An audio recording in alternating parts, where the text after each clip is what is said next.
fracture is caused when we turn our ankle inward, okay, where we twist our ankle a little bit, and these ligaments here that stabilize the ankle will pull the bone off. So that's one of the ankle fractures that we typically see. The second one, and it's more severe, is where it's more traumatic, maybe a landing off a ladder. They fell off a ladder, or they fell off their roof cleaning gutters, or it's very traumatic, or fractures both sides. The outside bone and the inside bone of the ankle both are fractured down the middle and on the outside here too. So they have to go in, they call that like a trimalleolar fracture. So that's a very severe fracture. Take the most severe case that we talked about, those, the ankle bones, both bones were fractured. They may have to go in there, the surgeon may have to go in and pin that. So that person's going to be immobilized for a while to let that heal for about 6 weeks, okay, to that point, 6 to 8 weeks. So then they'll come to see us probably the 9th week after the incident or the injury.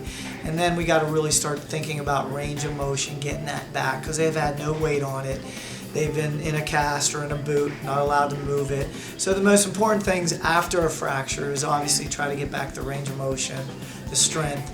And in the foot, you want to try to get back the balance aspect, where you feel more stable on the foot so it doesn't twist and turn off like a little rock on a road or something like that. So you want to make sure you get your range of motion back, your strength back, and what we call proprioception, which is balance. So those are the things we will focus on with that patient.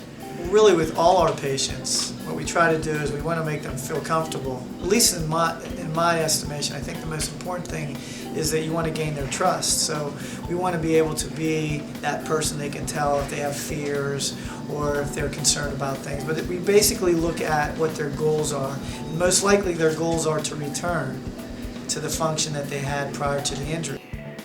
Well, I shared my concerns and my goals with him, and he was very careful to keep me focused on the small picture. So, each step. So, gaining function back in my lower body and my core, so that we could then look forward to doing more things like walking faster, unassisted, and then hopefully make it to running. But there were no promises made about what the end goal would be or what the end outcome would be, but we always kept it as our goal that I wanted to be running. I just ran the Great Race, 10K, and I actually didn't do that last year because I was still getting back into shape after having a baby. So I may even be further ahead than I was last year at this time.